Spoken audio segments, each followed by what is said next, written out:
नमस्कार दोस्तों, कैसे हैं आप सभी लोग। आशा करता हूं कि आप सभी लोग बहुत अच्छे होंगे। तो आइए दोस्तों, शुरू करते हैं आपकी कक्षा 12वीं का अध्याय 12 रैखिक प्रोग्रामन पार्ट 1। आइए दोस्तों, यह जानते हैं कि आज की इस वीडियो में हम लोग क्या पढ़ेंगे। तो दोस्तों, आज की इस वीडियो में हम लोग इस अध्याय की यानी रैखिक प्रोग्रामन की भूमिका और साथ ही साथ रैखिक प्रोग्रामन समस्याओं को हल करने की आलेखीय विधि को भी जानेंगे। तो आइए दोस्तों, शुरुआत करते हैं। तो दोस्तों, जैसा कि हम जानते हैं कि इस वीडियो में रैखिक प्रोग्रामन अध्याय शुरू करेंगे। दोस्तों, इस अध्याय को शुरू करने से पहले यह बात बता दूं कि इस अध्याय में से परीक्षा में 6 अंक का प्रश्न जरूर आता है। दोस्तों, इस अध्याय में प्रश्नों की संख्या तो बहुत मिलेंगी, लेकिन कंसेप्ट जो होगा सबका एक ही होगा। बहुत ज़्यादा कुछ फॉर्मूले नहीं है, आसान सही थ्योरीज हैं जो आपको आनी चाहिए। तो आइए शुरू करते हैं। तो शुरू करने से पहले आशा करूंगा कि जो क्लास 11th का लीनियर इनइक्वालिटीज वाला चैप्टर जो है चैप्टर 6, उसमें आपको ये सिखाया गया है कि हम लोग लीनियर इनइक्वालिटीज को यानी रैखिक समीकरण को कैसे हल करते हैं और उसके सिस्टम को कैसे हल किया जाता है। ग्राफ के माध्यम से भी आपको सिखाया गया था। तो आपको यह सब सिखाया गया है, तो ये थोड़ा बहुत कंसेप्ट जो है आपको पता होना चाहिए, क्योंकि इसमें इसका यूज होने वाला है। ओके दोस्तों, आइए तो शुरू करते हैं रैखिक प्रोग्रामन। तो दोस्तों, ये रैखिक प्रोग्रामन है क्या? तो आइए शुरू करते हैं। दोस्तों, इस अध्याय में रैखिक प्रोग्रामन में हम लोग 2 तरीके के चीजों को जानेंगे और इन्हीं 2 तरीके के ऊपर कुछ प्रश्नों को हल करेंगे। तो दोस्तों, रैखिक प्रोग्रामन में हम लोग अधिकतमीकरण पढ़ेंगे और न्यूनतमीकरण पढ़ेंगे। तो आइए दोस्तों, शुरू करते हैं। दोस्तों, इस अध्याय में हम लोग जो भी प्रश्न करेंगे सबको कुछ चरणों के अनुसार हमें हल करना पड़ेगा। ओके दोस्तों, सभी प्रश्नों का तरीका करने का एक ही होगा। तो दोस्तों, हमें कुछ चरण को फॉलो करना पड़ेगा। आइए दोस्तों, पहला चरण देखते हैं।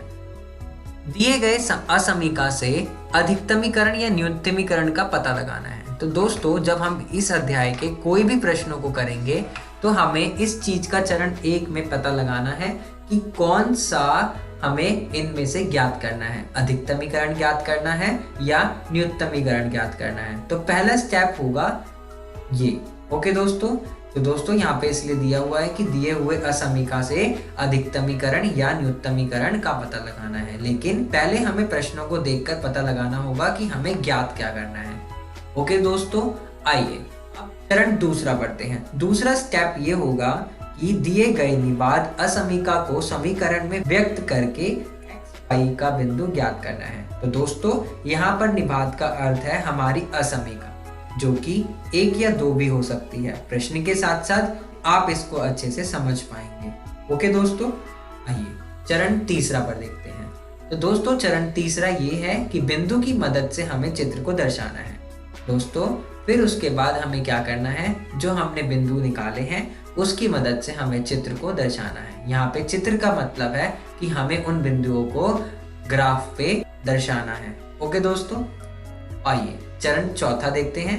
बिंदुओं से अधिकतमीकरण या न्यूनतमीकरण ज्ञात करना है। मतलब जो हमें बिंदु मिलेंगे उससे लास्ट में निकालना है कि वो प्रश्न अधिकतमीकरण बोल रहा था तो अधिकतमीकरण निकालेंगे, अगर न्यूनतमीकरण बोल रहा है तो न्यूनतमीकरण निकालेंगे। ओके दोस्तों, तो आइए इन्हीं स्टेप की मदद से कुछ प्रश्नों को हल करते हैं। ओके दोस्तों, तो सबसे पहले हमने इन चरण में देखा कि हमें पहले क्या करना है। सबसे पहले हमें यह पता लगाना है कि हमें अधिकतमीकरण निकालना है या न्यूनतमीकरण निकालना है।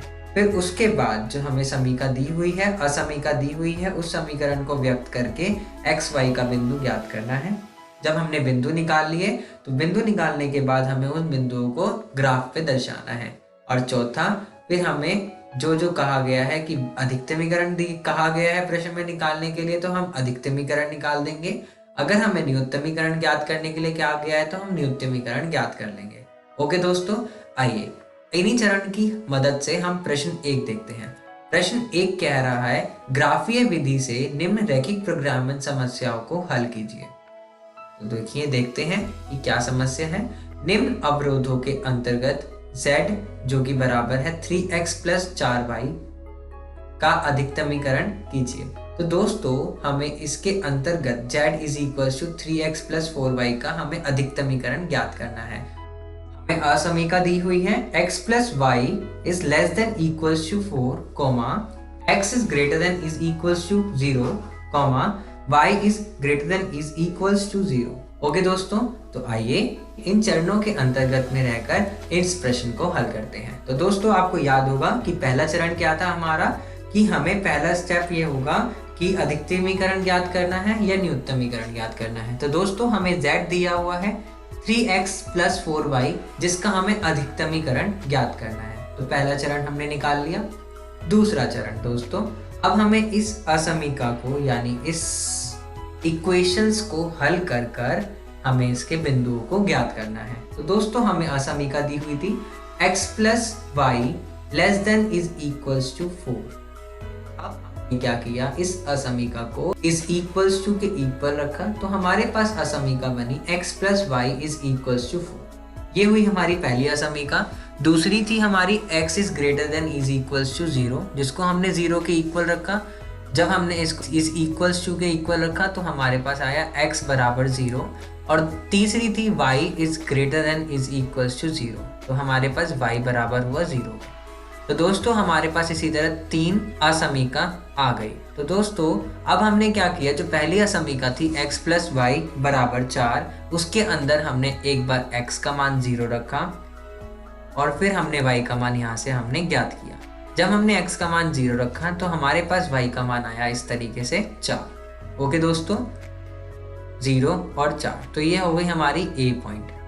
तो मतलब a बिंदु हुआ हमारा 0 और 4। उसके बाद हमारे पास जब हमने 0 को इस असमीका के अंदर y को 0 रखा तो हमने x का मान ज्ञात किया, तो x का मान आ गया हमारे पास 4 यानी 4,0। तो ये हो गई हमारी b पॉइंट। ओके दोस्तों, इस तरीके से हमने असमीका से 2 पॉइंट निकाल लिए और 2 पॉइंट हमारे पास थे जो हमने x इज इक्वल्स टू 0 और y इज इक्वल्स टू 0 रख के निकाले थे। तो 0,0 वो पॉइंट हो गए। हमारे पास बिंदु आए a जो कि है 0,4, b जो कि है 4,0। अब हमें क्या करना है, तीसरे चरण में इसको ग्राफीय विधि के अनुसार, जैसा कि प्रश्न में दिया हुआ था उसके अनुसार दर्शाना है। तो दोस्तों हमने यहाँ पे ग्राफ बनाया। तो दोस्तों अब हमें इन बिंदु की मदद से हमें ग्राफ बनाना है। तो चलिए अब हम ग्राफ को बनाते हैं। तो यहाँ पर हमने चतुर्थांश ले लिया है। इस चतुर्थांश में यह x है और ये x डैश है और ये y है और ये y डैश है, जैसा कि आप अपनी पिछली क्लास की वीडियोस में पढ़कर समझ चुके हैं। और इसमें संख्याओं को रख दिया है अब हमने। ये दोस्तों अब हमें इसमें संख्याओं को रखना है। तो दोस्तों इसमें मैंने इसे 6 तक खींच लिया है क्योंकि अधिकतम संख्या जो है हमारे पास क्या है, 4 है। तो दोस्तों पहला बिंदु था हमारे पास 0,4। जब मैं इसको रखूंगा इसके ग्राफ के अंदर तो हमें इस प्रकार दिखाई देगा। और दूसरा बिंदु था हमारे पास 4,0 जो कि कुछ इस प्रकार दिखेगा। तो दोस्तों इस चित्र में एक ही रेखा खींची जाएगी क्योंकि इसमें एक ही असमीका दी हुई है। तो एक असमीका से केवल एक ही असमीका खींची जा सकती है, बाकी 2 और थे, x जो कि बराबर था 0 के, y जो कि था बराबर 0 के, वो इसी पर आ जाएंगे। ठीक है दोस्तों, तो हमने यहाँ इन दोनों बिंदुओं को आपस में जोड़ दिया और इसमें लाइन से इसको दर्शा दिया। ओके दोस्तों, तो दोस्तों हमें दिख रहा है कि ये हमारा क्या बन रहा है, घेरा हुआ भाग। तो यह दोस्तों हमारा छायांकित भाग हो जाएगा। अब यहाँ तक तो मैंने ग्राफ भी बना दिया है। अब हमें इन्हीं दोनों बिंदुओं से यह भी ज्ञात करना है कि इसमें हमें अधिकतम करना है या न्यूनतमीकरण करना है। तो चलिए वो हम ज्ञात करते हैं। तो दोस्तों चित्र में दिए गए बिंदुओं पर का मान निम्न सारणी के अनुसार हमें ज्ञात करना है। तो दोस्तों यहाँ पे हमें क्या करना है, हमें z का क्या करना है दोस्तों, हमें z का अधिकतमीकरण ज्ञात करना है जैसा कि प्रश्न में पहली लाइन में दिया हुआ था। और हमें इस चित्र में जो बिंदु दिया गया था उसी बिंदु की मदद से हम यहाँ पे लिख सकते हैं हमारे कोणीय बिंदु। ओके दोस्तों, या केवल आप बिंदु भी लिख सकते हैं। और यहाँ पर z के संगत मान वो था z is equals to 3x plus 4y। इसी का हमें अधिकतमीकरण ज्ञात करना है। तो दोस्तों पहला बिंदु था हमारा 0,0 जो कि मूल बिंदु है, जो कि x बराबर 0 और 4 बराबर 0 के लिए था। दूसरा बिंदु है 0,4 जिसको हमने a के नाम से जाना है। तीसरा बिंदु है 4,0 जिसको हमने बी के नाम से जाना है। तो दोस्तों जब हम इसके अंदर यानी z is equal to 3x plus 4y के अंदर इनके मानों को प्रतिस्थापित करेंगे तो यहाँ पे हमारे पास आएगा पहला 0, फिर दूसरा आएगा हमारे पास इसको हल करके x की जगह 0 और y की जगह 4 रखकर हमारे पास आएगा 16, और इसी प्रकार x की जगह इसमें 4 रखकर और y की जगह 0 रखकर हमारे पास आएगा 12। ओके दोस्तों, अगर आपको इसको नोट करना है तो आप अपनी बुक के अंदर या कॉपी के अंदर इसको नोट कर सकते हैं। तो दोस्तों हम यह सारणी ज्ञात कर चुके हैं। अब हमें इस सारणी की मदद से देखना है कि कौन सा अधिकतमीकरण है और यहाँ सबसे अधिक कौन सा है। तो दोस्तों हमें दिख रहा है कि इन दोनों से ज़्यादा बड़ी जो संख्या है वो यहाँ पे क्या है 16, तो यह हो जाएगा इसका उत्तर। तो हमें यह लिखना है कि z बराबर 3x प्लस 4y बराबर जो कि है वो क्या है 16 के बराबर। अतः हम ये कह सकते हैं z का अधिकतमीकरण बिंदु a यानी 0,4 रखने पर उसका अधिक मान हमें ज्ञात होगा जो कि है 16। ओके दोस्तों, आइए दूसरा प्रश्न देखते हैं। दूसरा प्रश्न में हमें ज्ञात करना है न्यूनतमीकरण। तो दोस्तों एक प्रश्न हमने करा अधिकतमीकरण का और दूसरा प्रश्न हम करेंगे न्यूनतमीकरण का। जैसा कि इस प्रश्न में दिया हुआ है कि निम्न अवरोधों के अंतर्गत z बराबर -3x प्लस 4y का न्यूनतमीकरण हमें ज्ञात करना है। तो दोस्तों हमें यहाँ पे निम्न अवरोधों के अंतर्गत z बराबर -3x प्लस 4y का न्यूनतमीकरण ज्ञात करना है। तो दोस्तों हमें यहाँ पे असमीका दी हुई है x plus 2y is less than is equals to 8, दूसरी 3x plus 2y greater than is equals to 12, तीसरी x is greater than is equals to 0, y is greater than is equals to 0। Okay दोस्तों, अब हमें क्या करना है, पहले चरण में हमें यह बताना है कि हमें न्यूनतमीकरण ज्ञात करना है या अधिकतमीकरण ज्ञात करना है। जैसा कि प्रश्न को पढ़ के पता चल रहा है पहली लाइन से ही कि हमें इसमें न्यूनतमीकरण ज्ञात करना है। हमें चरण दूसरे में क्या करना है, इन सभी को बराबर के उस तरफ लिखना है यानी बराबर के इक्वल रखना है। x plus 2y is less than is equals to 8 को हमने जब रखा तो हमारे पास आया x plus 2y is equals to 8, 3x plus 2y is greater than is equals to 12 को रखा तो हमारे पास आया 3x plus 2y is equals to 12, x is greater than is equals to 0 को रखा तो x is equals to 0, y is greater than is equals to 0 को रखा तो हमारे पास आया y is equals to 0। Okay students, यहाँ से हमने ये सारी समीकरण को ज्ञात कर लिया। दोस्तों अब हमें क्या करना है, चरण तीसरे में इनके बिंदुओं को ज्ञात करना है। बिंदुओं को ज्ञात करने के बाद हमें क्या करना है, इसको ग्राफीय विधि से ग्राफ पे दर्शाना है। तो दोस्तों इसके बिंदु निकालने के लिए हमें क्या करना पड़ेगा, x की वैल्यू एक बार 0 रखनी पड़ेगी। जब हमने इस समीकरण x plus 2y is equals to 8 के अंदर x की वैल्यू 0 रखी तो हमारे पास y की वैल्यू आई यानी y का मान आया 4। तो दोस्तों हमारे पास बिंदु हुआ a जो कि हुआ 0 रखने पर हमारे पास आया 4, तो 0,4 ये हो गई हमारा a बिंदु। अब इसी प्रकार अब हमें क्या करेंगे, इसी असमीकरण x plus 2y is equals to 8 के अंदर हम यहाँ पे रखेंगे y की वैल्यू 0। इस असमीकरण के अंदर y की वैल्यू 0 रखी तो हमारे पास x का आंसर आया 8 यानी x का मान आया 8, और उसके बाद हमारे पास बिंदु हुआ b जो कि हुआ 8,0। ओके स्टूडेंट्स, आइए आगे देखते हैं। आगे जब हमने देखा तो हमने क्या करा, दूसरी असमीका ली 3x plus 2y is equals to 12। इसके अंदर हमने एक बार x को 0 रखा तो दोस्तों यहाँ पे हमारे पास y का मान आया 6। तो दोस्तों यहाँ से हमें ये ज्ञात हुआ 0,6 और इसका हमने क्या नाम दे दिया c बिंदु। इसके बाद हमने इसी असमीका के अंदर y का मान 0 रखा। जब हमने y का मान 0 रखा तो x का मान आया 4। तो दोस्तों चौथा बिंदु यानी बिंदु d हमारे पास आया 4,0। ओके दोस्तों, तो हमने यहाँ से इन दोनों असमीका को हल कर लिया। जो बाकी की दो असमीका थी वो थी हमारे पास x की वैल्यू 0 और y की वैल्यू 0। हमें क्या करना है, इन बिंदुओं को लिखना है। a बिंदु हुआ 0,4, b बिंदु हुआ 8,0, c बिंदु हुआ 0,6, d बिंदु हुआ 4,0। उसके बाद हमें क्या करना है, यहाँ पे इसको ग्राफीय विधि से हल करना है यानी इन बिंदुओं को प्लॉट करना है इस ग्राफ के ऊपर। तो दोस्तों जैसा कि मैंने आपको बताया था चतुर्थांश ले लिया हमने। ये है हमारे पास x, ये है हमारे पास x डैश, ये है हमारे पास y डैश और ये है हमारे पास y। ओके दोस्तों, अब हमने इसके बिंदुओं को रखा तो पहला बिंदु था 0,4 और दूसरा बिंदु था 8,0। यहाँ पे 8,0 लिखा और यहाँ पे 0,4 लिखा। ठीक है दोस्तों, और इसके अंदर रेखा को खींच दिया। दूसरा पॉइंट यानी जो दूसरी असमिका से मिला था वो था 0,6। तो 0,6 रखा तो ये आया और 4,0 रखा तो ये आया। इसके अंदर हमने नाम दे दिया इसको और इसकी भी लाइन को जोड़ दिया। ओके दोस्तों, अब हमें ये दिख रहा है कि ये जो दो रेखा है बीच में, इसको ये दो लाइन आपस में यहाँ पे इसको इंटरसेक्ट कर रही है। तो दोस्तों हमें इस बिंदु को भी ज्ञात करना पड़ेगा। आइए देखते हैं इस बिंदु को किस प्रकार ज्ञात करेंगे। तो दोस्तों एक समीकरण था x plus 2y less than is equals to 8 और दूसरा था 3x plus 2y greater than is equals to 12। अब हमें इन दोनों के ही बिंदु को ज्ञात करना है। कैसे करेंगे दोस्तों, जो हमारे पास x प्लस 2y है उसको हमने बराबर 8 रखा और इसके अंदर से हमने x का मान ज्ञात कर लिया। तो यहाँ से जब हमने x का मान ज्ञात किया तो हमारे पास आया 8 माइनस 2y।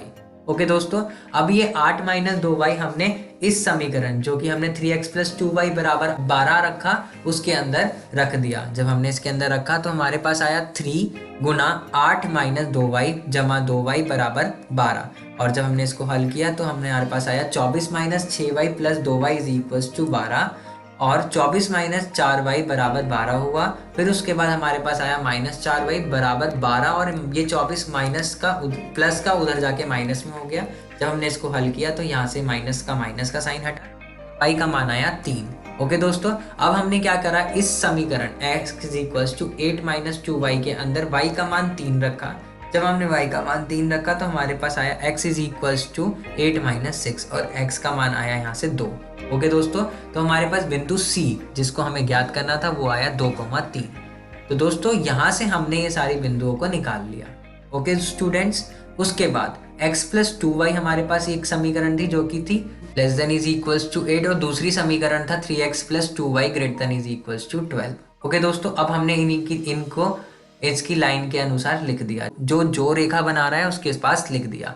अब हमें क्या करना है दोस्तों, इसके बाद हमें ये देखना है कि यहाँ पे कहा गया है x plus 2y is less than is equals to 8, मतलब 8, इन दोनों का जो भी वैल्यू आएगा रखने पर ज़्यादा से ज़्यादा क्या आ सकता है, 8 से छोटा और 8 के बराबर। तो दोस्तों ये जो ग्राफ है यानी जो ये लाइन है वो इस तरफ का एरिया हमें ज्ञात करने को कह रही है। ओके दोस्तों, जैसा कि आप इस फिगर में देख पा रहे हैं।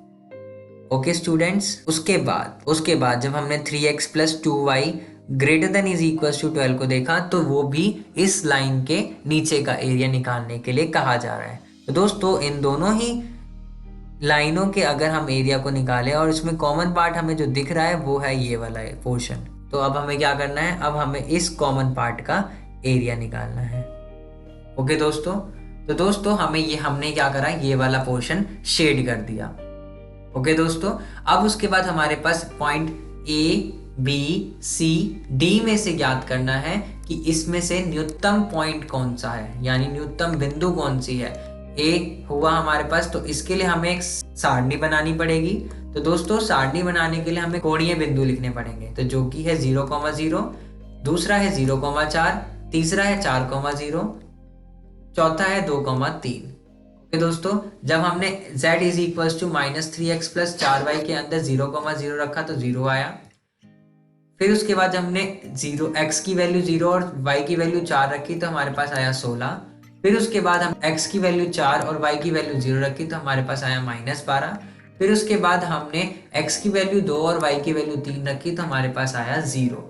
ओके दोस्तों, अब हमें क्या करना है, यहाँ पे हमें इस न्यूनतमीकरण ज्ञात करना है जैसा कि आखिरी चरण में कहा गया है। दोस्तों इसमें हम न्यूनतमीकरण बिंदु ज्ञात करेंगे कैसे, हमारे पास 0 और 0, ये हमारे जो 0 है यहाँ पे वो न्यूनतम वैल्यू यानी न्यूनतम संख्या नहीं है। 0 से भी छोटा यहाँ पे हमें दिया हुआ है जो कि क्या है -12। ओके दोस्तों, तो यहाँ पे हमें अगर न्यूनतम बिंदु ज्ञात करने के लिए कहा जाता है तो वो है 4,0। दोस्तों जैसा कि यहाँ पे लिखा हुआ है कि z का न्यूनतमीकरण बिंदु जो है B है जो कि क्या है 4,0 पर। ओके स्टूडेंट, तो दोस्तों आज के इस वीडियो में हमने इस चैप्टर की यानी इस अध्याय की भूमिका को पढ़ा और रेखिक प्रोग्रामिंग समस्याओं को हल करने की आलेखीय विधि भी सीखी। तो दोस्तों अगली वीडियो में हम लोग कुछ और अभ्यास प्रश्नों के ऊपर आएंगे और उनको हल करेंगे। ओके स्टूडेंट, अगर आपको और डिटेल में जानना है तो आप अपनी कक्षा 12वीं की NCERT की बुक का भी प्रयोग करके उसके प्रश्नों को हल कर सकते हैं। Okay student, thank you students.